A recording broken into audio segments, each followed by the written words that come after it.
And Shaleen जो Tina की वजह से वो थोड़ा सा मेंटली उनका एंग्जाइटी इश्यूज चल रहे थे।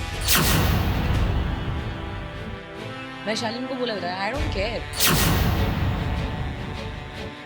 इनको मैं अभी कुछ बोल दूंगी वो चीज़ मेरे ऊपर बैकफायर कर जाएगी।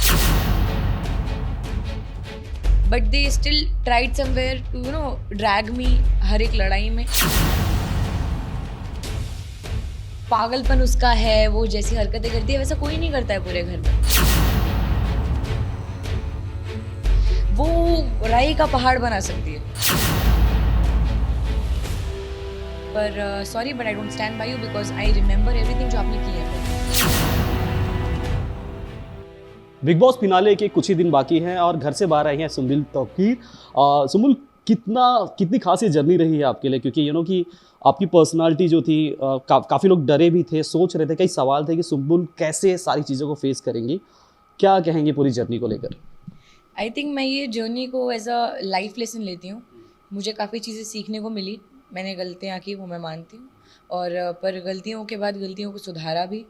तो आई थिंक कि वो बहुत ही ऑर्गेनिक और बहुत नेचुरल और बहुत रियल जर्नी रही है मेरी, कि सब लोगों ने देखा है कि कहाँ पे मेरा डाउनफॉल हुआ है और कहाँ पे मैं वापस से खड़ी हुई हूँ, कहाँ पे मैंने अपनी आवाज़ उठानी चालू की है। तो वो एक जो ग्राफ होता है एक इंसान का, वो लोगों ने एकदम क्लियरली देखा है। सो आई थिंक कि मेरे लिए मैं बहुत ग्रेटफुल हूँ कि मैं बिग बॉस में गई एंड इतनी सारी चीज़ें हुई और मुझे इतना कुछ सीखने को मिला। कहीं ना कहीं सुम्बुल, लगता है कि ये गेम जो फॉर्मेट था आपके लिए नहीं था, कभी ऐसा लगता है आपको? क्योंकि आप बहुत ही, क्योंकि सेट पर भी हम आते रहे, आपसे मिलते रहे, बहुत ही शांत, बहुत ही काम, लाइफ को अलग तरीके से सेलिब्रेट करने वाली। यहाँ पर अलग चीज़ें चलती है, जितना आप एक्सप्रेस करोगे अपनी चीज़ें उतना ही आपको स्पेस मिलेगा। कहीं लगता है आपको? हाँ, ये मुझे कई बार लगा कि मैं गलत जगह आ गई हूँ, ये मैंने बहुत बार सोचा। पर उसके साथ-साथ कुछ डिफरेंट था और मैं वो चीज़ें पसंद करती हूँ कि कुछ डिफरेंट करती जाऊँ कहीं न कहीं।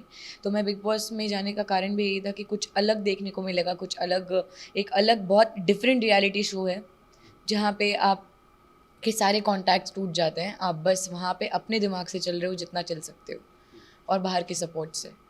सो आई थिंक ये, क्योंकि मैं फिट इन नहीं हो पा रही थी, may be because I am a little different from every one else.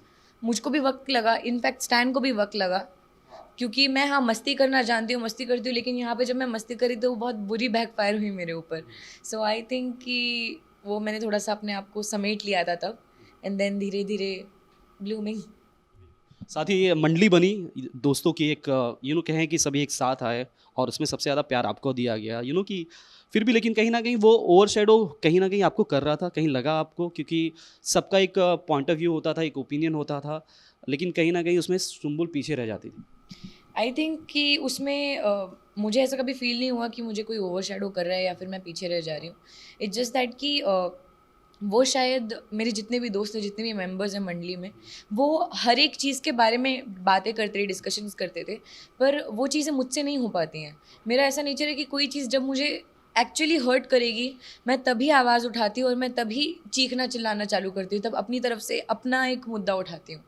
तो आई थिंक कि ओवरशैडो नहीं, मे बी बिकॉज़ कि मेरे लिए वो टॉपिक या वो मुद्दा इतना ज़्यादा मायने नहीं रखता था, मुझे लगा ये क्या लड़ रहे हैं, तो मेरे साथ वो होता था। लोगों को वो गलत लगा आई थिंक, पर ऐसे ही था मेरे साथ तो। कई झगड़े देखे हमने जहाँ पर आपने बातें रखी, कि प्रियंका अर्चना से आपके कुछ बैंटर्स हुए तो आपने खुलकर आवाज़ उठाई, लेकिन कहीं ना कहीं टीना और सालीन को लेकर जब चीज़ें हुई, कहीं ना आप बहुत ही कमज़ोर दिखी, बहुत ही शांत दिखी, वो अवॉइड करती हुई नजर आई। क्योंकि मुझे स्टार्टिंग में जो पापा ने समझाया था, मुझे तब के तब समझ जाना चाहिए था। वो मेरी गलती थी कि मैं नहीं समझी। मैंने वक़्त लगाया, बाद में जब समझ आया, मैं एक्चुअली मैं बाकी सबसे झगड़ लेती थी, पर इन दोनों से झगड़ने मुझे डर लगता था कि कहीं न कहीं इनको मैं अभी कुछ बोल दूँगी, वो चीज़ मेरे ऊपर बैकफ़ायर कर जाएगी जो इतने वक़्त में की है। फिर ये सॉरी होगा, ये होगा। मेरा ये था कि रास्ते जब अलग कर लिए तो पूरी तरह अलग कर लो। But they still tried somewhere to drag me हर एक लड़ाई में, कि तुमने उनकी अलग लड़ाई चल रही है, मैं तो बात भी नहीं करती हूँ, लेकिन तुमने सुम्बुल के बारे में ऐसा बोला था। अरे मेरे को क्या लेना-देना, मेरे को क्यों सुना रहे हो? मैं शालीन को बोला था, आई डोंट केयर। जो तुम लोगों ने बोला और नहीं भी बोला, अच्छा बोला, बुरा बोला, मेरे को फ़र्क भी नहीं पड़ता है।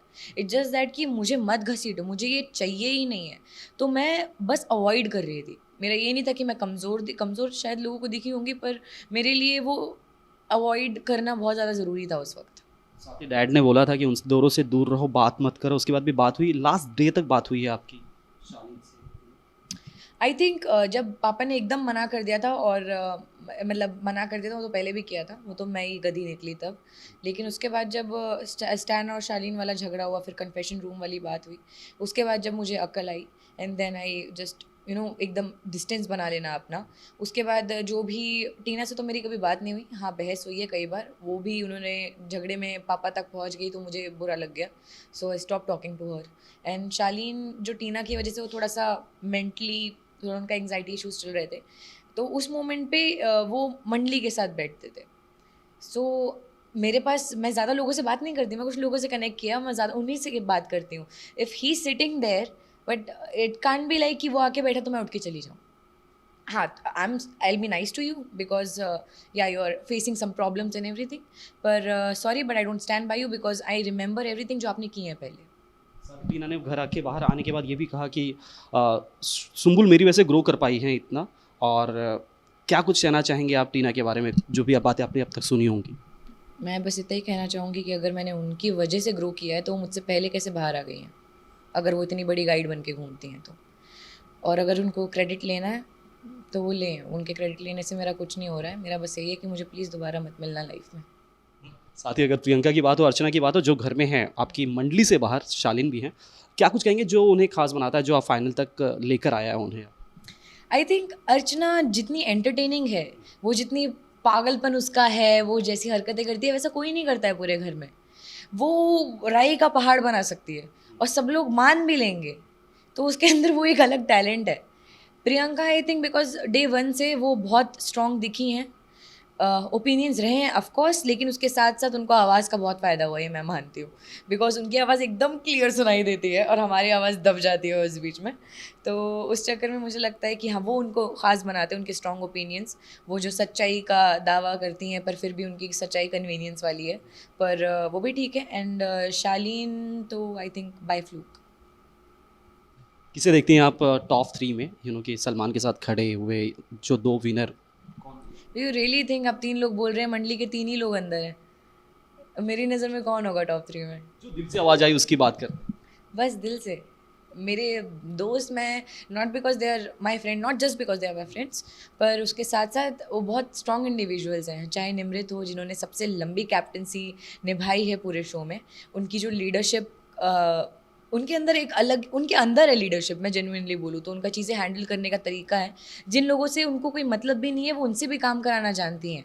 शिव का हर एक लड़ाई को एक ह्यूमर में वो जो लेके जाता है, वो उसका डिफरेंट तरीका है, और स्टैन तो बहुत डिफरेंट है ही, उसका बात करने का तरीका, मुद्दे रखने का तरीका। So I think these three, they deserve to be in the, they deserve to be in the top three, because बाकी सब हाँ मुद्दे रखते हैं, वो सब चीज़ें ठीक है, बट दिस इज़ लाइक वो बहुत कॉमन चीज़ हो गई बिग बॉस में, ये कुछ अलग है, तो मेरी नज़र में ऐसा। साथ ही अब लाइफ बाहर की भी शुरू हो चुकी है, और ये आपकी उम्र भी अभी बहुत कम है, पूरी जर्नी आपके सामने है और बहुत ही अच्छी पहचान दी है। क्या कुछ साथ लेकर चलने वाली हैं बिग बॉस के घर में, जो आपने सीखा रियल लाइफ में, और क्या खास लेकर आने वाली, क्या उम्मीदें हम आपसे करें कि कहाँ आप नज़र आएंगी सुम्बुल? आई थिंक सबसे पहले मैंने जो चीज़ सीखी है वो ये है कि आई थिंक मैं थोड़ा सा रिजर्व्ड रहने वाली हूँ, जितना मुझे खुद से फीलिंग आ रही है कि क्योंकि मैं शायद पहले से ऐसी हूँ कि मैं बातें बहुत करती हूँ, मैं मस्ती करती हूँ, पर वो चीज़ अंदर गलत ही हो गया था कुछ, तो वो चीज़ का डर आई थिंक कभी नहीं जाएगा इतनी आसानी से। सो थोड़ा सा रिजर्व्ड रहूँगी, उसके साथ साथ पेशेंस लेवल बहुत बढ़ गए हैं, अब कोई कुछ भी बोले मुझे फ़र्क ही नहीं पड़ेगा, मैं बहुत झेल कर आई हूँ अंदर।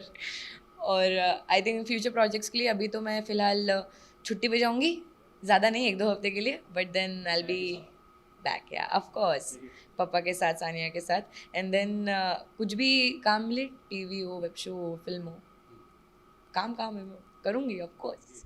फाइनली जो आपको जो हमेशा बात भी उठती रही है, फैंस ने बहुत ही प्यार दिया है आपको, और लोगों के एलिगेशन भी कई बार रहे हैं कि सुम्बुल कुछ कर तो नहीं रही है लेकिन फैंस की वजह से बची हुई है, उनके लिए क्या कुछ कहना चाहेंगे? फैंस को किस तरह थैंक यू आप कहना चाहती लास्ट में?